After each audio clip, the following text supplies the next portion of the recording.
It was a beautiful day to visit Greenfield Village.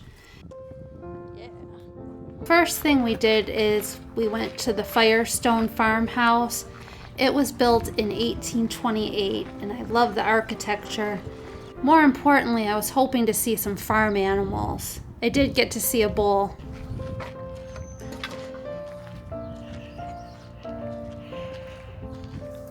Oh, that's so cool.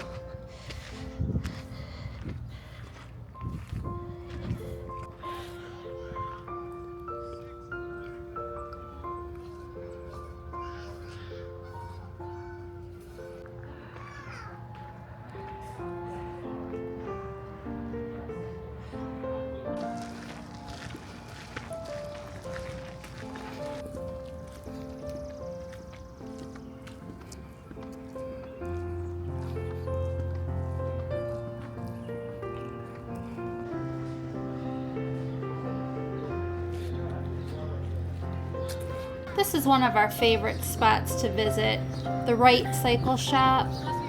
This was a bicycle business that was ran by Orville and Wilbur Wright before they invented the airplane.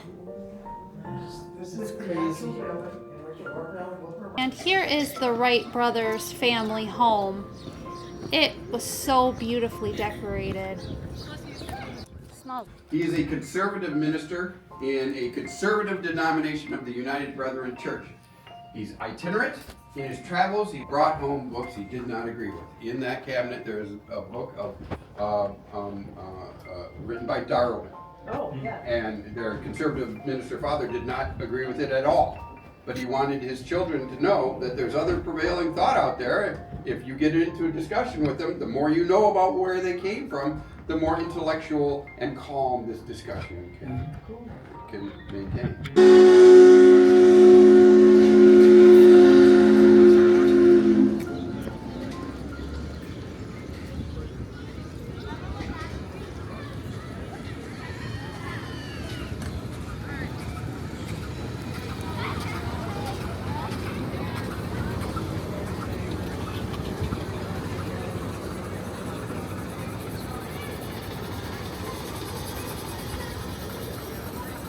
And here is the Greenfield Village City Hall.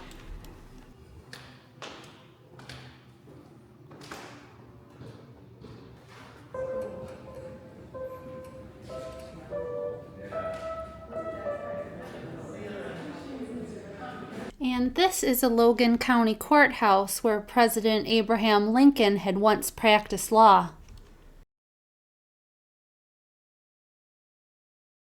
What is known as the Logan County Courthouse, and basically this was the place where Lincoln started his circuit court riding. So he was here from 1840 to 1847, and basically they would come here about once every 6 months, and they would be here roughly 3 days. They would go upstairs, get all the complaints, and then their goal was to eliminate as many as they could and not bring them down here. And they only had 3 days to clear the whole docket. So they would do this every 6 months. They'd roll through, go to the next one, roll through, and be back here in another 6 months. Next, we visited the cabin of George Washington Carver, the agricultural scientist. It was based on his recollections of the slave cabin that he was born in 1864 in Missouri. I think this was my favorite building.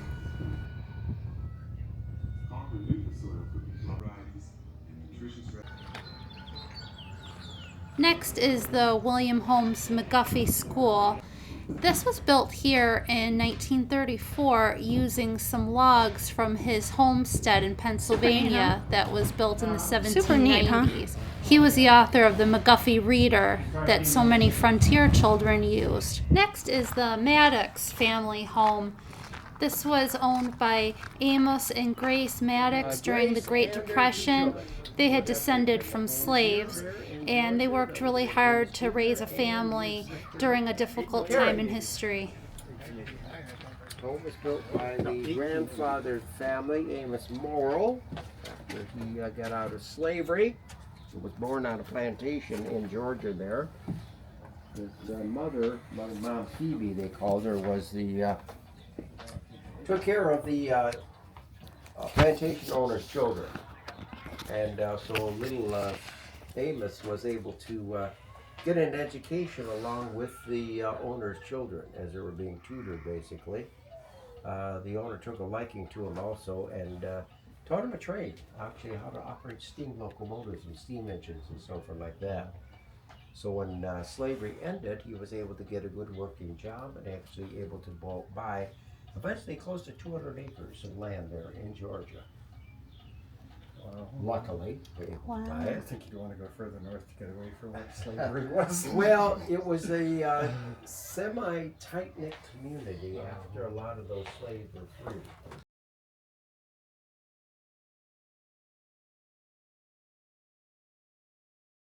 Here is the Hermitage Plantation slave quarters from 1850. This was really fascinating. Such circumstances stands before God as an accusing angel against his enslaver.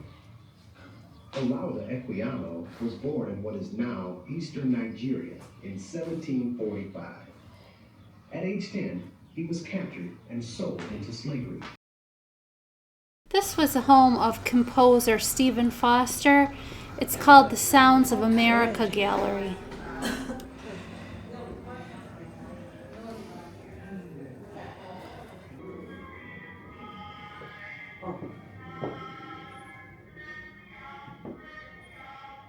Huge.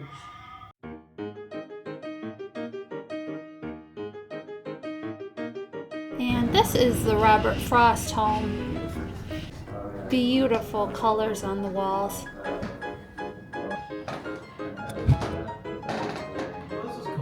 It is. The dining room set.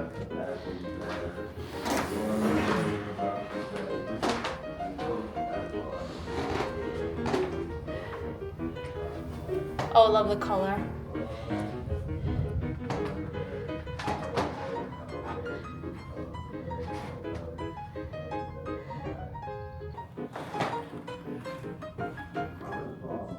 Noah Webster's home is next. He was a famous author of the dictionary. The Noah Webster home. Well, I love to teach people about this place. Beautiful. I want to do so with kind of a So pretty. engaging, A to Z. I give you a little bit more abbreviated version, or if you prefer, and you're like me and go to museums and you're like, oh, man, I'm wandering around doing the thing. That's totally right. We'll do. So any of those options, take it your free. So this was the home of Noah Webster and his wife Rebecca. They had 8 children, 7 of which survived into adulthood. One of them passed away, actually giving birth to her own daughter, whom was named after her. So Mary gave birth to Mary. So they would have all lived in this house, not at the same time necessarily. There was maybe 5 or 6 people who lived in here at the same time based on age differences. But this is where they spend most of their time as a family, is in this living room right here. This first room over here, that would have been the guest room.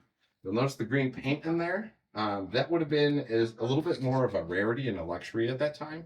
So it was a bit of a statement to bring your guest in first into this room, kind of a, oh, haha, we have green paint. We are middle class, fine family. Fairly casual, piano, books, some kids' games on the ground. It's a very lived-in space. And you'll also notice some of the sewing kit stuff. They made a lot of their own curtains and tapestries and etc. This is the dining room. This one's fairly self-explanatory. Not a whole lot else other than dining took place here. Oh, nice. The little tidbit that I like to give people are the napkins here, which are quite large. Most of the napkins that I see today aren't that large, and the reason being that they had very large, skirts and complex 3-piece suits for the men. So you tuck that into your collar there, it'll cover just about all your clothing. Because, it was a literal fight with your laundry when you had to do laundry back in the day.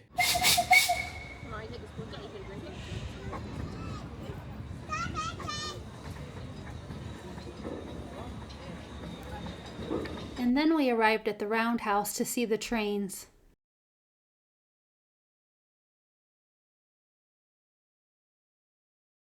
Anyways, this roundhouse was originally built in Marshall, Michigan, about 60 miles west of here, about 25 miles west of Jackson.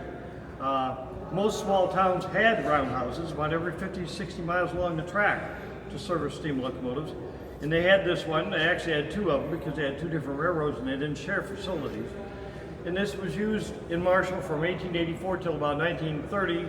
And then the work was transferred to Jackson, Michigan, about 25 miles away, which had a bigger roundhouse because locomotives got bigger. And then from 1930 till the 1980s, it just kind of sat disused. And then in the 1980s, we actually bought it, and then we actually took some of the parts and the original plans and reconstructed it here. And for us, it is a working roundhouse, not just a museum, because this is where we do repair, rebuild, and maintain the locomotives and rolling stock that we use here in the village.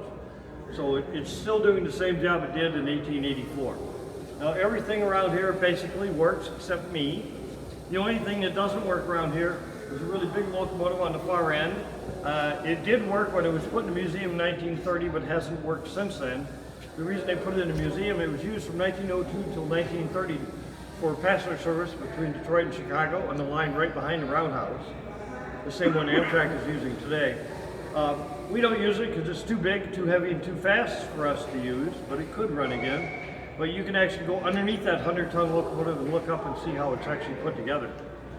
Now the turntable out front, that came from Petoskey, Michigan. It was placed there in 1901 and brought here in 1988. It's done, operated manually by one person. It weighs 40 tons, has a capacity of 140 tons. So one person can actually move approximately 180 tons, which is pretty cool. It's one of those things you're supposed to learn in 7th grade science about levers and stuff. Now, by the 1920s, 30s, and 40s, of course, as locomotives and turntables got bigger, then they put motors on it, but not around 1900. Comes.